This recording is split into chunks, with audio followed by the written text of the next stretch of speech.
Good morning. Good morning. It's great to see all of you. My name's Rick Church. I'm the Executive Director of the Ceramic Tile Distributors Association, and I'm pleased to welcome all of you to Coverings. A couple of housekeeping items before I introduce our speakers. Please be sure to set your phones to vibrate or turn them off. We are scanning badges as you enter the room, and that is what we will use to confirm your attendance if you're wanting to receive a certificate for your participation in this program. Also, be sure to visit the show floor for more educational opportunities, and if you want a list of them, you can find them on our mobile app. So without further ado, let me introduce our topic this morning, ceramic tile's role in reducing carbon and building green. And we have two excellent speakers from the IMI. First, Scott Conwell on my left. Scott is a licensed architect and director of industry development with the International Masonry Institute, IMI, and a frequent speaker and author. And Mark Swanson, who is also with the IMI, is a licensed architect with decades of experience working for architectural and design build firms. He's led project teams across several project types, including office buildings, aviation, retail, multifamily, and more. He asked me to read the entire paragraph. No, without further ado, please welcome Scott and Mark.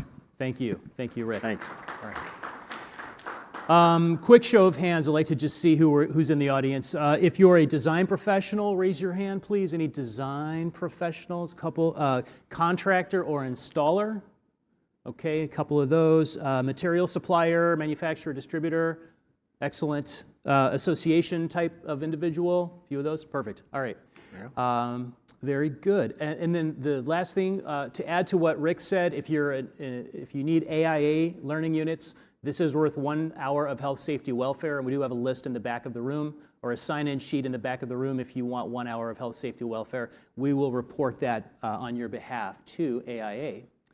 So Mark and I are going to spend a little bit of time talking about tile and why it is such a great material to reduce our carbon footprint. And I think everybody in this room understands that it is a sustainable material. And I think that you will learn a few things today in terms of how we can quantify and report and prove that it's a sustainable material, because oftentimes, no matter which of those categories you fit into, designer, material supplier, installer, you're going to have to understand and be able to communicate the sustainable aspects of our materials. So I'm going to start with an overview on some of tile's inherent sustainable attributes. As we all know, and I'm going to talk more about ingredients in a little bit more depth, but the material ingredients that tile is made of are all naturally occurring. They're all inert, they're inorganic, they're found in the earth. So by their very nature, they are natural and friendly ingredients. Many of the ingredients that go into tile are recycled, whether they are recycled from the tile manufacturing process or some other process. We make liberal use of recycled materials. We make liberal use of our domestic manufacturing capabilities. So tile, oftentimes we do import tile, but oftentimes we're able to use tile that is domestically made. Tile is naturally moisture resistant. This is why we use it in showers, steam rooms, swimming pools. Tile is naturally impact resistant and abrasion resistant. This is why we use it for airport concourses, hotels, lobbies, areas that undergo a great amount of wear. Tile is inherently non-combustible. It's fired in a kiln, into very, very hot temperature. So tile will never burn, which makes it a durable and longevity material, and we'll talk more about that. It's inherently mold resistant. It's not going to harbor bacteria or mold or mildew or any of those bad things. Once you put it in place, it's not going to give off harmful odors or off-gassing into the environment. And again, you know all these. I'm not teaching you anything yet, but this is just going to kind of set up for the rest of the presentation. Easy to clean, easy to maintain relative to other flooring materials, inhospitable to bacteria. It is so durable that we can drive automobiles on it. It is a 75-year material or longer. I mean, obviously there are examples of mosaics that are still around that have been installed in ancient times. So I don't think we have to argue about how durable tile is as a material. But we're going to talk about that durability and that low maintenance attribute when Mark talks a little bit later about life cycle costs and life cycle analyses. So tile does have competitive life cycle costs. It's not the cheapest material initially. It's not. We know that. But if we do an analysis of a cradle to grave, like we should be doing, and we'll talk about that, then tile definitely comes out ahead of the other finished materials. So I said I was going to talk a little bit more about material ingredients, and I want to introduce you to the material ingredient guide. And before I get into the material ingredient guide, I want to show this. This is the level of reporting that the tile manufacturers do. This is an industry average, and we can see in this slide the average content of the relative ingredients that go into North American manufactured tile. This table happens to come from the industry-wide EPD that the TCNA and their member companies produced a few years ago. But this is an excellent, excellent graphic because it really tells you what is in that tile.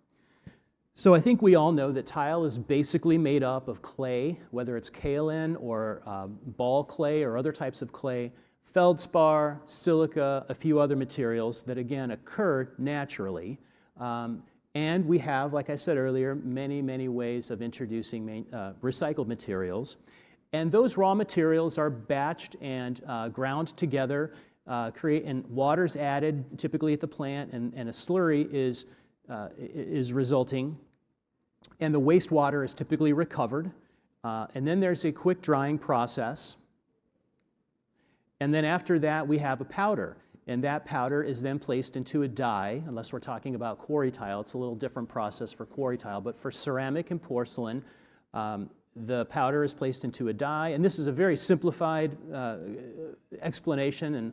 And obviously, the tile manufacturers make more than one tile at a time. But I think these are good images, and I borrowed these images from Ceramics of Italy. So thank you to Ceramics of Italy for these images. Finally, we have the formed product. It's dried again for the final drying. If there is a glaze to be applied, that's the next stage of the process. And then we get to the firing. And firing is, out of all the operations within the manufacturing, firing of the tile is the most impactful because these ovens heat up and there's a lot of energy that goes into firing tile. But the good news is that the tile industry has made great strides in recent years improving how tile is, the roller kiln technology and the recovery of the dust during the firing process is much better than it was in the past. So now that you know or are reminded of tiles, what goes into it and how it's made, let's talk a little bit about transparency. And by the way, how many of you were in this room an hour ago when Bill Greasy from TCNA had his panel? I think at least one of you. All right. This discussion is going to be probably at a more basic level than what Bill and his group. They did a great job, but I think this discussion will be at a more basic level, talking about concepts. So transparency, I think we all have an idea of what it is, but it's helpful to look at a definition, and I like AIA's definition, and that is that manufacturers disclosing the environmental, health, and social impacts of their product.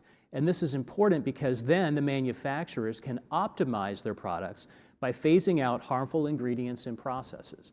So if the manufacturers tell the world what's in their materials and they tell design professionals what's in their materials, then we have a dialogue and everybody understands, and then they're on the hook. The manufacturers are then on the hook to make materials or make products that use less of the harmful materials and more of the unharmful materials.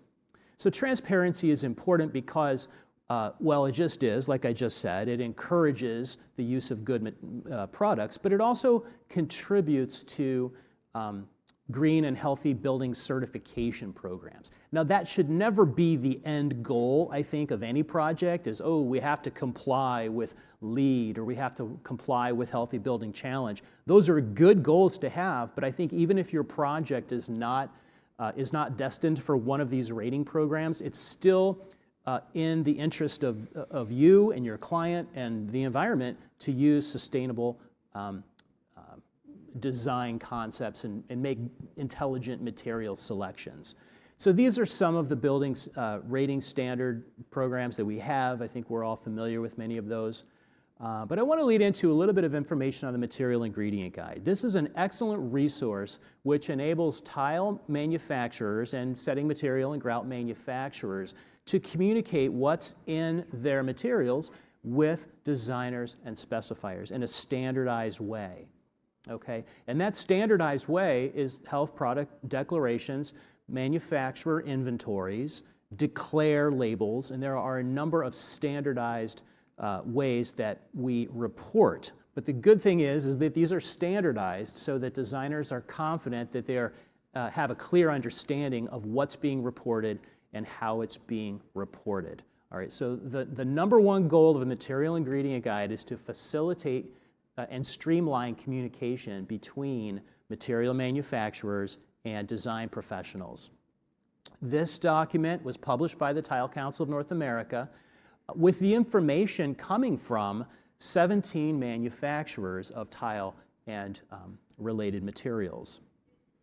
The backbone of this document are what's called green screen benchmark scores. This is how we evaluate what's in the product, and well, this is how we screen and assess actually the health, the various levels of health toxins or not that are in these products. And I'm going to talk more about green screen benchmarking, but for now I just want to kind of introduce you to the material ingredient guide. The real meat and potatoes in this document is the green screen assessments, and we'll go, there's only 4 of them, and we'll go through that.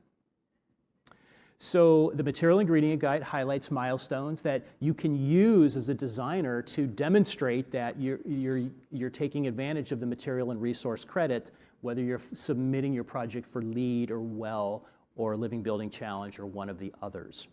And you're not really intended to be able to read this table, but it's a snapshot of all the different, not even all, but some of the different rating systems out there. There's a proliferation of certification systems, and basically these are all yardsticks to measure and prove how environmentally friendly this building, your building is. So within LEED, and I'll use LEED as an example because that's probably the one that is used most often, there are 3 distinct building products and disclosure and optimization credits. There's the environmental product declaration credit. So if you're using a number of products that have an EPD, you get credit for that. There is a sourcing of raw materials credit. And then there's a material ingredients credit, and that's what I'm going to focus on for a moment here. And there's actually 2 points you can get under the materials ingredient credit. Whether you report to whether the manufacturer reports to the 1,000 parts per million of what goes into their materials, or 100 parts per million, which is a greater degree of accuracy in reporting. It's like another level. If you report to 100 parts per million, it's another significant digit of reporting, which is more of the story, okay? So here's an example of a LEED materials reporting form, and you can see number 2 talks about, does this material disclose to the 1,000 parts per million, which is the bare minimum, via an HPD, a manufacturer inventory, or something like that. So just to give you a snapshot, the Living Building Challenge has a program that's parallel to LEED and similar to LEED, maybe competes with LEED. These are just options. You can go LEED, you can go Living Building Challenge, you can do International Well Building Institute's program, or you can do nothing at all. But these are some of the more popular rating systems. So within the material ingredient guide, there are 4 steps to transparency. The first 3 steps are the burden of the material manufacturers, and the 4th step rests with the design professional. So first and foremost, we inventory the ingredients that go into our products. Then we screen them for how healthy are they. Then we disclose them. We tell everybody what those are. And then finally, the design professional uses that information to make good decisions about material selection. We call that optimizing. So we'll go through these one by one. The risk of chemical, so the strategy is, let's assume all ingredients are bad, okay, unless we can prove that they're not. So we have to inventory and quantify what is in our materials, and let's use tile as an example. If harmful chemicals are present to the minimum threshold, then those need to be reported in order to satisfy this transparency requirement. As I said a moment ago, the basic level of reporting is 1,000 parts per million, and that's when the manufacturer tells you 99.9% of the ingredients in their product. If the manufacturer goes one step better, they're going to report 99.99%, and that is what, and you get at the risk of sounding, like, oh, let's just get incentivized. You get another point if you report to that level. Plus, it's just more transparent. So let's look at tile for a moment. We all know that tile is made, and I said this at the beginning, of feldspar, clay, silica, sand, additives. But let's take feldspar, for example. What really goes into the feldspar? Well, quartz, aluminum oxide, calcium oxide. These are all chemicals. This is the most basic level, and those are reported by the manufacturers. By the same token, mortar and grout is made up of, let's say, Portland cement, among other ingredients. What is that cement made up of? Well, it's made up of these ingredients. So this is the level of specificity that the manufacturers are reporting, and that's good for everyone. Those chemicals or ingredients that I just went over, they're all assigned a number by the Chemical Abstract Registry Service, and this is a list of chemicals common to ceramic tile, mortar, and grout. You don't need to memorize that list, but know that someone is keeping track of these, all right? And the information is there, and it's standardized. Now, I find this graphic interesting. This is the inventory report from one specific manufacturer. It happens to be a mortar manufacturer. I'm not going to tell you who it is, but you can see that they are reporting, number one, they've got Portland cement in their product. Number two, they have something they call trade secret. They're not giving you a CAS number because they're not even telling you what it is. We know it's a filler, and we know it takes up 20 to 30% of this particular product. So this is what I mean by transparency. This manufacturer is telling you what's in their product. They're also telling you that they're not going to tell you everything. So that's good to know. So once we've inventoried, or the manufacturers have inventoried what was in their products, the material ingredient guide provides some assistance on screening and assessing. So we're evaluating how good or not good on the environment each one of those ingredients are. And we do so using a green screen assessment. There are many, many tools for assessing, but the one tool that is recognized by the material ingredient guide is this green screen assessment. And it's very simple. It gives a benchmark score 1 through 4. Higher benchmark indicates progressively safer chemicals. So at the very bottom we have red, at the top we have category 4, green. So if these ingredients, or any of them, or all of them, are of tile or vinyl or whatever material you're looking at, if it's rated a number 1 by the green screen assessment, that means don't use it. It means avoid it at all costs because this is a chemical of high concern. Better than a red, but not necessarily good, we have orange, which is search but used for safer substitutes. The third category is number 3. It's pretty good, but you can still do better. And this is what we strive for, to use materials with as many of the ingredients in those materials as possible, meeting a green screen benchmark number 4, or at least let's have 3s and 4s and not 1s and 2s. So here we have a table that comes from the material ingredient guide, and you can see the TCNA GS score, that's the green screen score, and you can see all the ingredients here that goes into tile, the score that it gets.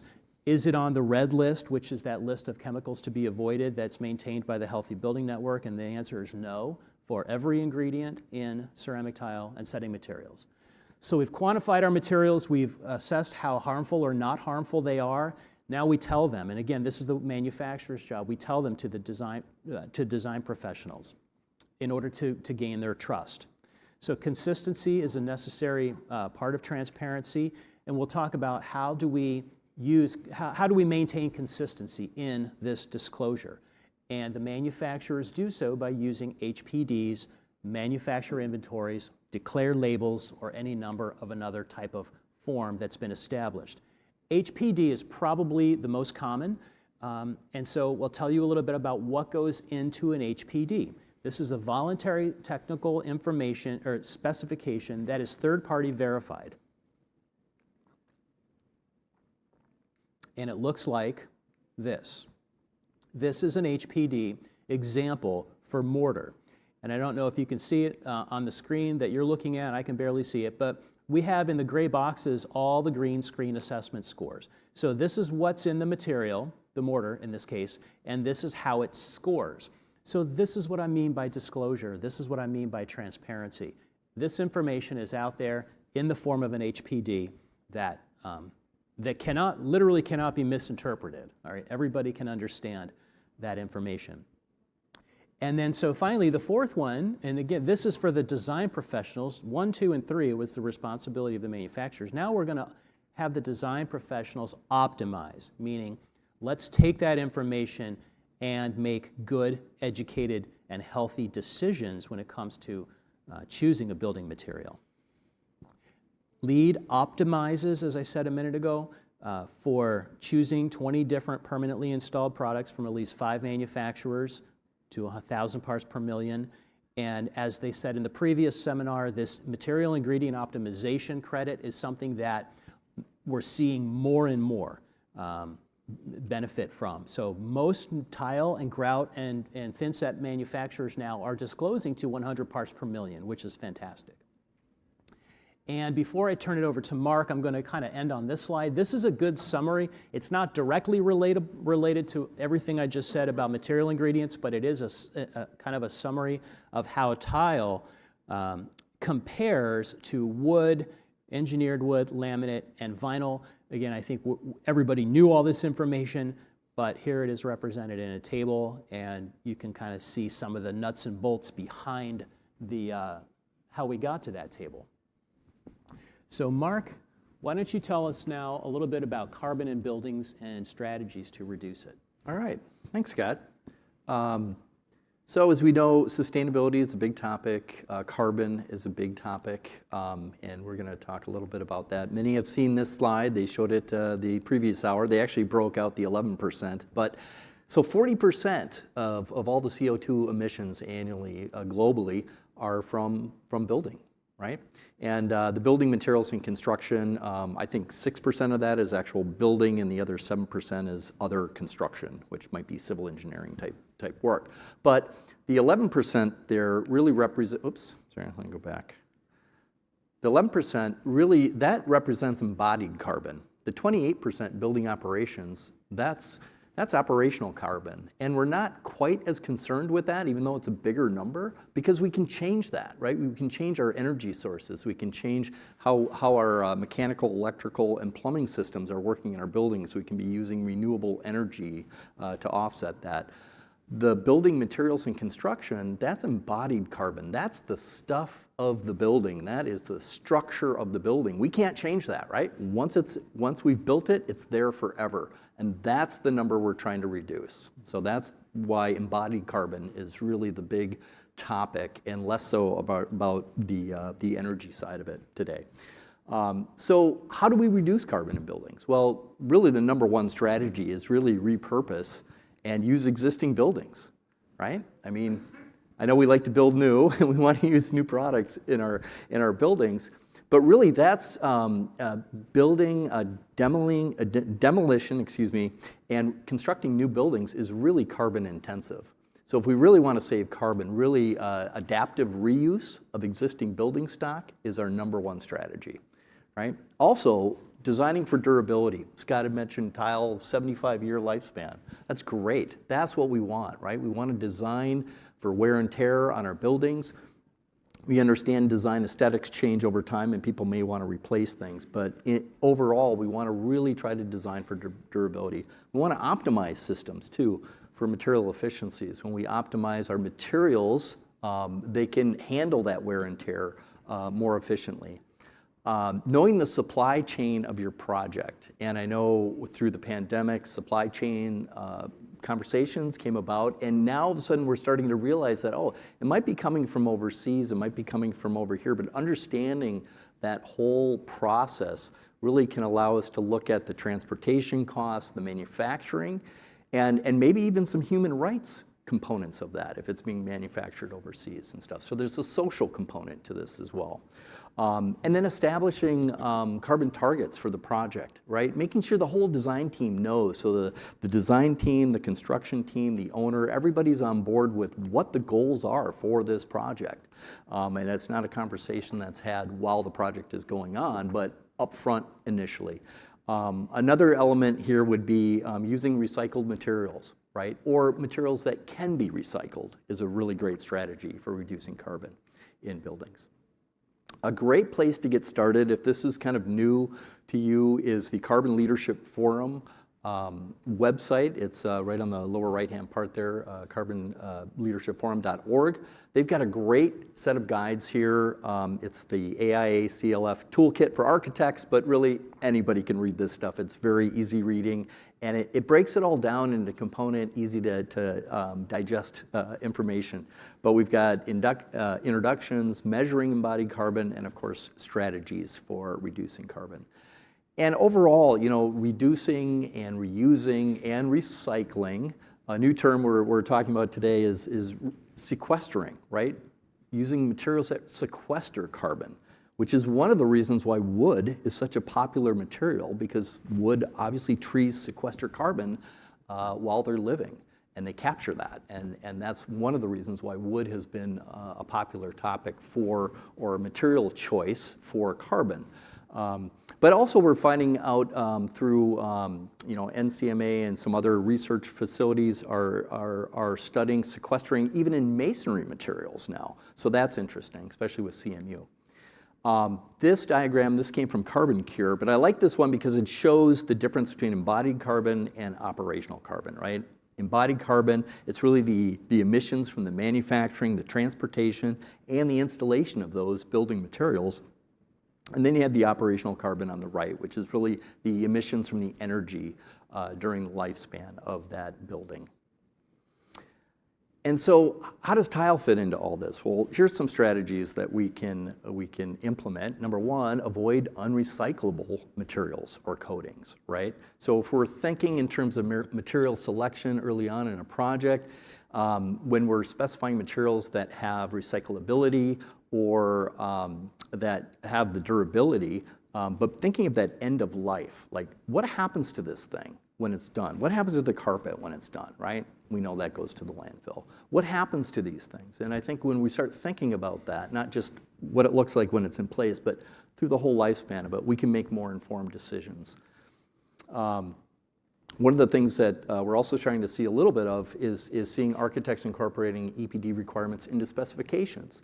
And I think this is a trend that we're going to see more and more of as time continues. Also, just understanding the whole carbon footprint. So we've got net zero energy, net zero carbon, you have embodied carbon, operational carbon. And really, this is our goal, is really to reduce the carbon in the buildings and to reduce the energy that the building is using, so that it's using as much as it produces, if it has renewables on site, net zero carbon. I don't know if we'll ever get to zero with this, but at least with the goal of reducing that embodied carbon while the building is being built is a great goal. This diagram actually works in a lot of different, we've kind of seen this graph in a lot of different aspects, but basically the whole graph just shows you change happens at the beginning, right? The longer a project moves in time, your ability to make change drastically drops off, and it gets way more expensive too when you start swapping out materials later on when the project's under construction versus just talking about it at the beginning of the project. So, so again, this kind of covers some of those strategies: build nothing, right? Build less, build clever, build efficiently. I think build clever and build efficiently is kind of where most of us sit when we're trying to select materials for our projects. Another thing to think about is, this is a great diagram that shows really the structure of the building and the different components of a building and their lifespans. Now, one thing to think about, and this focuses really more on the structure and the foundation, having those, again, embodied carbon and long lifespan, but to think about how much building is going on. I mean, we are going to build a New York City every month for the next 40 years. That's a lot of building. That's a lot of square feet. And it's not just about the materials. It is about square footage. And so if you think about even volume of a space, it takes, the bigger your volume, the more square footage you're building, the more carbon you're using, right? So I think there will be some conversations about reducing some of that square footage, right? Not building so much. Do we need that much? So, and while we're trying to reduce some things are not being reduced, right? Like government initiatives, codes, standards. There's just more and more and more of this stuff. And in the previous presentation, they talked a little bit about this, that government initiatives are driving a lot of this. This isn't just a good idea. This isn't just a trend.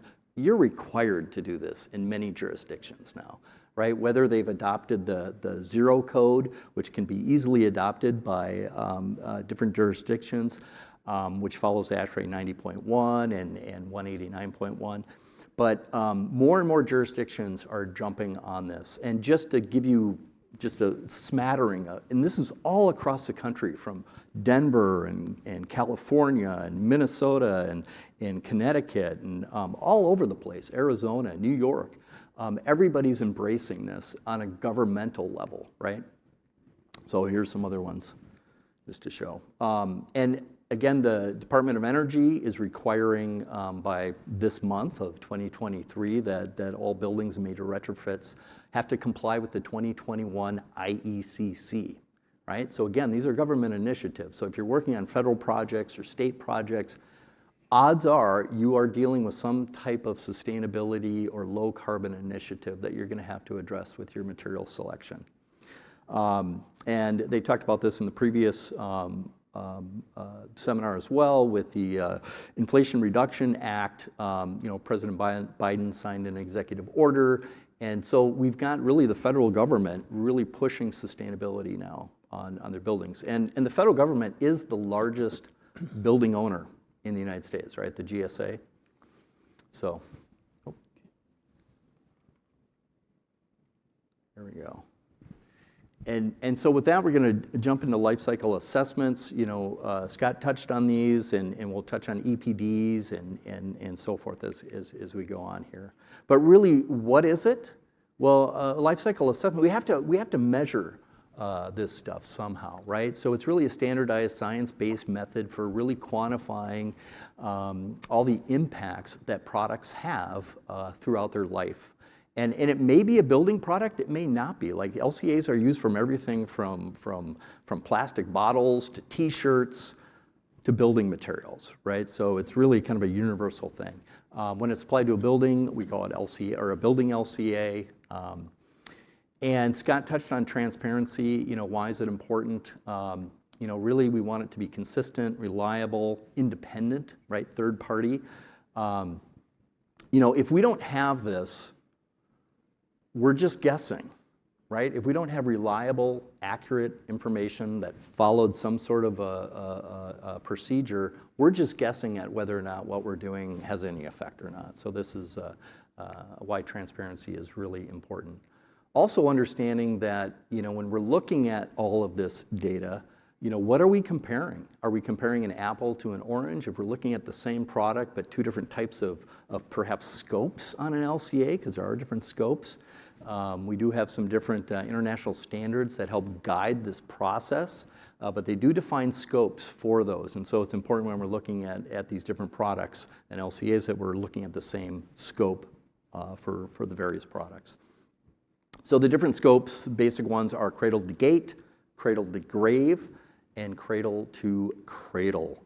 So cradle to gate is really all the carbon impact of a product from raw material extraction, its manufacturing, and then really its transportation to the site or the store of where it goes. And then we have cradle to grave, which is more, and I think Scott's going to touch on this a little bit more with PCRs and so forth. But cradle to grave really covers the entire life cycle of the product, really from initial raw material extraction to putting it in place, and then final disposal of that product. And that's really the world we live in, right? We buy stuff, we use stuff, we throw it away.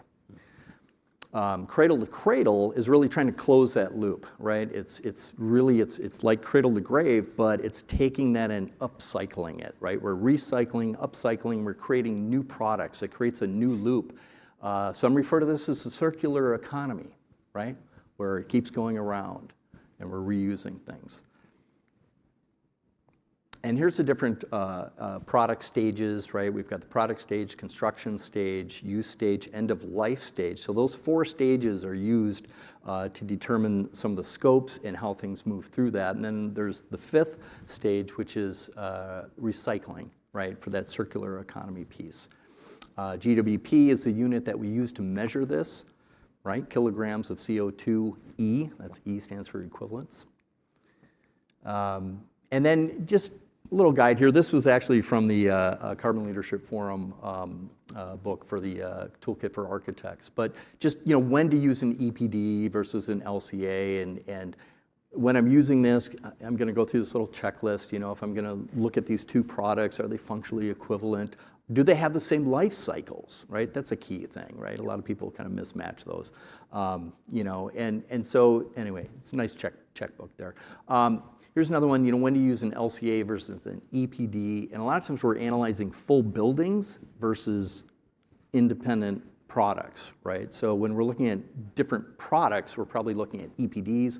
When we're looking at entire buildings, we're going to add up all those EPDs and look at a more holistic approach to that.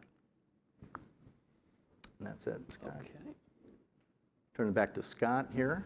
Yeah, I'm going to talk more about EPDs. What an EPD is, and we're getting now to the really part that matters. An EPD is the document that tells you how much global warming potential this product has, how much relative global warming potential. So we know that there's a growing need to quantify the GWP. When I say global warming potential, we're talking about GWP. That's how we abbreviate it. So an EPD is the summary of the production, distribution, use, disposal, and all the global warming that happens within each of those phases. It's, again, we go back to that concept of standardization. It's a standardized way that we quantify and report this information. And it's the building blocks of LCAs, what Mark just talked about. LCAs are the building blocks of EPDs. So I'm going to put things in perspective for you. We're going to talk about how LCAs inform EPDs and how the product category rules for the EPDs also inform those EPDs. So we're getting at the EPD. This is where the rubber hits the road. But let's understand what goes into making of an EPD. First of all, understand that there are 2 types of EPDs. There's the single company, single product EPD. For example, on the screen we have one from Crossville. We encourage you to use these single product, single manufacturer EPDs if you're looking for information on these products. They're very good, very useful. If you're looking for a kind of a industry average global warming potential for tile or for mortar or for grout, then you can turn to one of those 3 industry-wide EPDs the Tile Council has facilitated with the input of their member manufacturing companies. So there are 3 the TCNA has put together, 3 EPDs, industry-wide EPDs, one on tile, one on mortar, and one on grout. I will tell you that the scope for each one of those EPDs is a 75-year cradle-to-grave life cycle analysis. Why? Because it has to be. The product category rules tell us that for floor finishes, we need to look at a 75-year life cycle. It doesn't matter if the floor finish won't last 75 years, then we have to factor in the number of replacements, okay? But either way, we have to look at the floor as being there for 75 years. So the manufacturers in the EPDs that the TCNA has put out have reported their information on a cradle-to-grave scope. So here's how, we just can't write an EPD. Tile Council or Crossville or any of the manufacturers, they just can't sit down and write an EPD. They have to have some guidelines and rules. So we have these product category rules that the program operator has prescribed with input from the various manufacturers. So we have the PCRs, they set the basis. The manufacturer has worked with the program operator. In the case of floor finishes, that program operator is UL Environment, okay? and that program operator verifies the information to make sure it conforms to ISO standards. So a product category rule is that set of guidelines, okay? They're very important. It's important that these PCRs be adhered to by the manufacturers who are producing EPDs for their materials. Sometimes they are, but I would be lying to you if I said 100% of the EPDs out there actually follow the PCRs, because there are certain products that take liberties. So the PCRs inform the EPD, the LCA, along with that, informs the EPD. The PCR informs the LCA. They both together inform the EPD. UL environment, as we said, is the program operator who oversees everything according to ISO. So again, it's confusing, a lot of alphabet soup, but I think the main reason why we're going through this is so that you know, or if you're just learning for this for the first time, or if you already knew it, you'd be reminded that there are very regimented standards for how an EPD comes into being. All right? It's not this arbitrary thing. There are regulations that make it so. So the PCRs established by UL as the operator and all the flooring manufacturers consist of Part A and Part B. Part A is a very general thing that applies to everything, and Part B applies specifically to flooring. So in Part A, we learn that, as Mark mentioned earlier, we learned that there are cradle to gate, there's cradle to gate with options, which is kind of a modified cradle to gate, and then there's cradle to grave. Part A doesn't tell us which LCA to use, it just tells us about the different LCAs that are out there. Again, this is Part A, universal building materials, could be flooring, could be something else. But when we look at Part B, we have to really pay attention because Part B is specific to flooring. And I want to really underscore that Part B of the PCR, product category rules, was not written by the tile people. It was written by the resilient people, the carpet people, us, the wood, and the laminate. All right, so this document didn't happen in a vacuum. It happened with the input of all different types of flooring manufacturers. And these are the spec sections that it applies to. And it says very clearly in the product category rules that the system boundary, in other words, the scope of the LCA, must be cradle to grave. Okay, cradle to grave, which takes into account all the operational carbon, not just the, what's the first kind of carbon? Embodied. Not just the embodied carbon that it comes from the extraction of the raw materials, but the maintenance, the energy performance, et cetera, which favors tile. I mean, obviously, we're a good, long, durable material that's going to be in place for many, many, many years. So it favors us, and we like this. So here we have the EPD from the TCNA that covers ceramic tile, and those are the manufacturers that contributed to it. The mortar EPD and their associated manufacturers, and the grout EPD.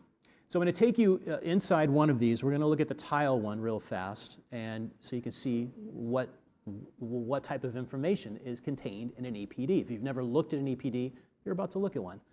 ANSI A137.1, so the 4 types of tile, or the 5 types of tile, it doesn't cover gauged porcelain, it doesn't cover glass tile, and it doesn't cover stone tile, but it does cover ceramic and quarry and porcelain, okay, and glazed wall tile. As we said earlier, this is industry average.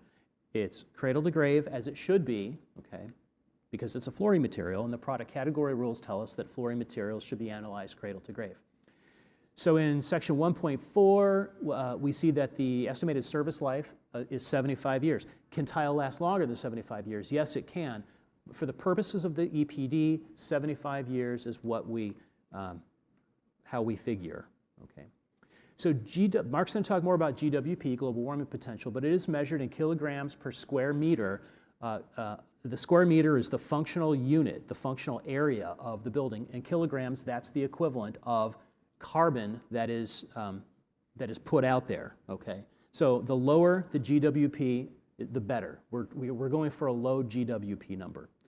So the EPD for tile includes transportation, extraction of raw materials, transportation, installation, maintenance, replacement. If there was replacement, it would factor replacement, but it doesn't factor replacement because for tile there is no replacement in 75 years.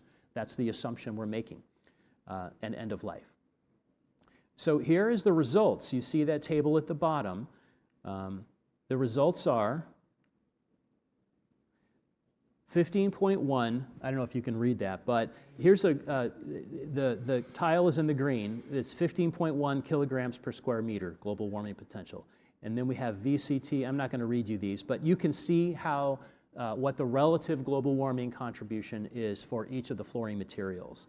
And tile is the lowest one, which again, we knew this because we're in the tile industry, but we're taking you through this information so you can see the documentation behind it.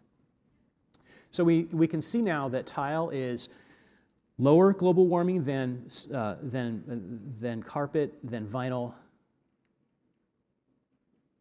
Now here is an example. I mentioned earlier that we have these product category rules that dictate the type of life cycle analysis. Most manufacturers across the board of flooring materials adhere to the product category rules. Unfortunately, there are some exceptions in single manufacturers of carpet and vinyl. I don't know who, I'm not going to tell you who. I don't know whose this is, but this is an example of misreporting going on. So this is a carpet tile life cycle analysis, and you see in the B module, which is use, they're not declaring.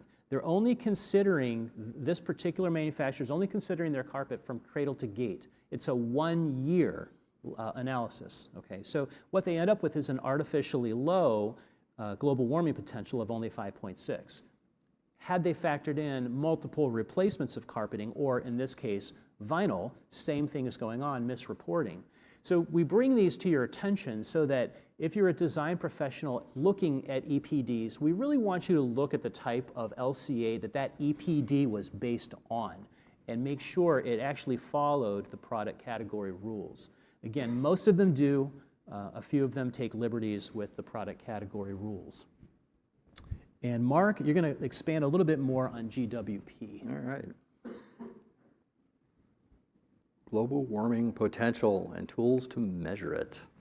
So, you know, greenhouse gases, that's what we're measuring here. They're in the atmosphere. There's carbon dioxide, there's methane, there's nitrous oxide. There's a lot of different gases that are in our atmosphere. The one that we generally concern ourselves with is carbon dioxide, but it's not the only one. And it's not the only one that gets measured either. It's just the only one we all talk about. But GWP was really developed to allow the comparisons of these different types of gases, right? So you have to create an equivalent type measurement to do that. And the equivalent was global warming potential unit, which is kilograms of CO2 equivalent. So it's the metric that we use to measure embodied carbon and track it. And really just, we want to add up all these things over the life cycle, and if they've been reported properly and they follow their PCRs and their LCAs and EPDs, we should be able to get a global warming potential for the building itself, which would be great. And then we can compare different structure types and things like that. So really for embodied carbon, we want to include these groups, and Scott kind of covered this, but it's really that cradle to grave aspect of the A, the B, and this end of life, right? The C series. You know, the D is kind of the new circular economy optional thing. You know, to one point too, you know, as far as cradle to grave, there's a lot of assumptions that get made with that, right? Like, what is the end of life? What happened to that product when it left the gate? You know, I mean, I think that's where some of the reporting, they don't know what it's going to happen in the future, so they limit the you know, the scope of it that way. So that could be one reason why they're not reporting. Scott covered a couple of the different green rating tools. There's a bunch of them. There's so many of them. I don't even know half of these, to be honest. We've got Living Building Challenge, you know, LEED, the Well Building Standard, Rely, some other ones that are on here that might be a little bit more familiar. They talked about EC3 tool in the last seminar. It's a free database of construction EPDs. It was started by the Carbon Leadership Forum, but now Building Transparency manages this.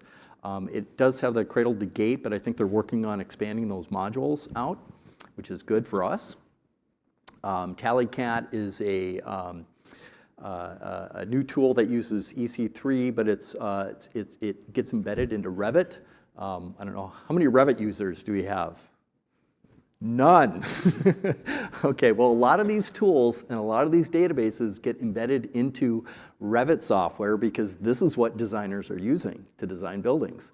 And when they go into the software, they can do energy and carbon analysis early on in the early stages of a building, right? And they get those numbers right away. So we want those numbers in the databases, right?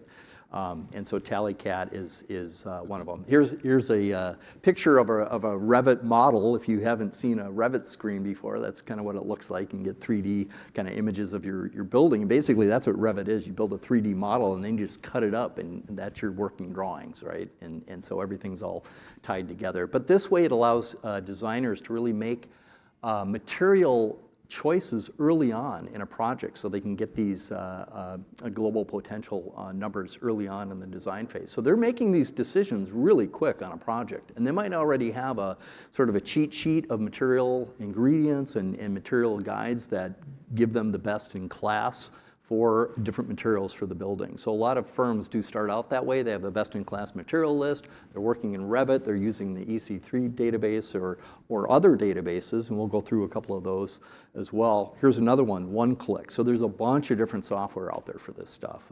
Again, it has a Revit plugin. It works with Tekla structures as well as Trimble. And again, it gives you easy graphic to kind of make some decisions on what type of maybe framing system you're using for your building. Athena is another one. That is cradle to grave on their scope. It's a free estimator for buildings. There's a lot of different software out there. And again, depending on the EPDs you're picking and the software you're using, I mean, it does turn into a little bit of alphabet soup, I'll be honest. Beacon is another one, another Revit plugin. It's free, which is great. Gives you nice visuals. You can see those embodied carbon charts, like Scott's graphic. You can quickly see, and this is how people are making decisions on buildings these days. They look at that and they go, well, the one that's really high up there, I'm not going to pick that. I'm going to go down to these lower bars. And another one is HBERT, right? They also have a Revit plugin. It's free. It's really good for structural systems. Also includes interiors, which is good for tile. It uses the ICE database. So not all of these use the same database. So which database you're using to extract the data for your project can impact the project as well. So again, it is all about that database, and if the product information isn't available in these databases, or if you don't have the right scope for that type of software your product won't be listed there. And then the architects or the designers, as they're picking and choosing in the software level, if the product's not there, it's not there to pick, right? So we should all advocate for more masonry and tile manufacturers to really focus on those LCAs and the EPDs and get as many of those product-specific ones as we can for our industry. So with that, I'm going to turn it back to Scott. All right. So the last thing we'll talk about is a little bit about Green Squared. This is the legacy program. This has been around for over 10 years. Green Squared is a standard and a certification program that we call multi-attribute. There are about 5 different sets of criteria that go into quantifying whether or not a manufacturer of tile, membranes, backer boards, setting materials, grouts, have complied with good, sustainable manufacturing practices. So it's a specification tool, meaning that all those manufacturers who followed those practices, they have their products in these databases that exist, that are tied to LEED and building codes and procurement search engines and things like that. So when we say multi-attribute, we're talking about the product characteristics themselves are analyzed by the third-party certifier, which is SCS or UL Environment. The manufacturing operations of the actual plants are assessed. Innovation, so if there's a tile take-back program for old tile being demolished in a building or something like that, the manufacturer will take that back, that's considered an innovation. And there are many other innovations. So that's a good attribute, it's a good set of attributes to consider. End-of-life product management and corporate governance. Is the company, do they have progressive corporate governance with their products? So that all sounds good, right? What does it mean? It means that a manufacturer submits their product to a third-party certification for review. Does it meet green squared? In other words, does it meet the criteria set forth in ANSI A138.1? That's the ANSI number that's been given to the green squared. Everybody calls it green squared, but understand this is a real ANSI standard. Once those products are approved by the certifier, it's given the green squared mark, and that is able to be used on the product literature and so forth. But then the real cool thing is that that product then goes into databases that are maintained by sustainable search engines and a number of databases, which I'll show you in a second. UL Environment and SCS Global are the two certification bodies. So these are not, if I was a tile manufacturer, that's who I would give my material to, and I would invite them into my plant to observe the operations, and so that they can have a full scope of our processes. So manufacturer submits their material. Who manufacturers of what? As I said earlier, it's these 5 materials that you see on the screen. There are green squared categories for each of these. By the way, there are over 1,000 products with the green squared certification. As I said, this is it's an older certification program. It's the first one. Long before HPDs and EPDs, we had green squared, and it's still a great tool to use for specifying products to get that assurance that these products were manufactured with environmentally friendly methods. So the manufacturer of one of these, including backer boards, membranes, tile, et cetera, would submit either to UL or SCS.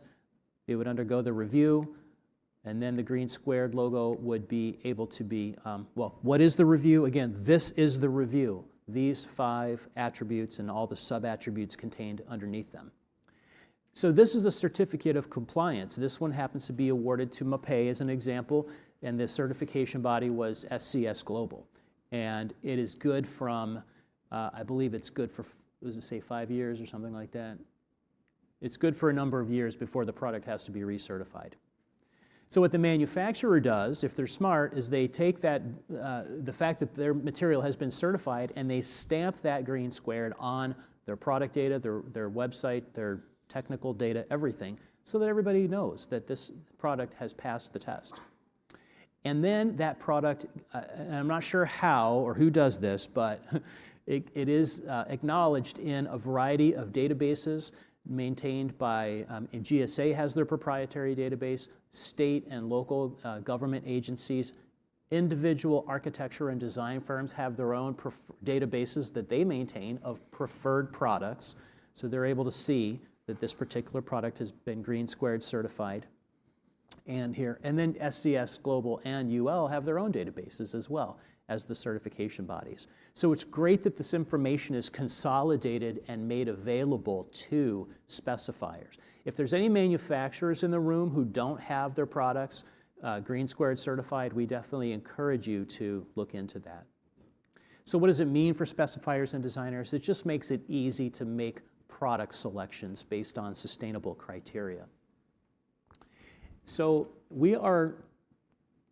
I want to kind of just wrap it up quickly with one last slide. Mark and I understand everybody in this room comes from the tile industry, from one part of it or another. So we know that tile is a sustainable material. But what we hope you learned is that when it's installed, well, I'll get to that bullet point in a minute. What we hope you take away from this presentation is that all of these mechanisms and tools and tests and reports and transparency and things go into substantiating the fact that our materials are sustainable or can be sustainable. So now you have an idea of some of the tools available to you and available to the industry that we can use to prove that our materials are sustainable. There is a caveat. Now we go to that second bullet point. We are assuming, all right, we keep saying tile is a durable material, a 75-year material or longer. This really assumes that it's installed properly. So the final takeaway is, and maybe that's a bad assumption. I mean, you can put a really good material in using bad work techniques and it will fail, all right? Our material has failed and it does fail if it's not installed properly. So we want you to also keep in mind that qualified labor is a very, very important component. And I can't believe we've been speaking for 59 minutes, Mark, and we haven't said qualified labor yet. Wow. So qualified labor, we are assuming that this great material we call tile is being installed by the greatest of the installers, the ones who are trained and certified and journeymen and have the certifications, okay? So with that, we would like to open it up to questions. Okay. No, all right, that's fine, Michelle. There's an AIA sign-in if you came in late. If you want AIA credits to be reported on your behalf, feel free to put your name on the list. And Mark and I are available to talk one-on-one if you'd like to approach us. All right, thank you. Awesome, thanks.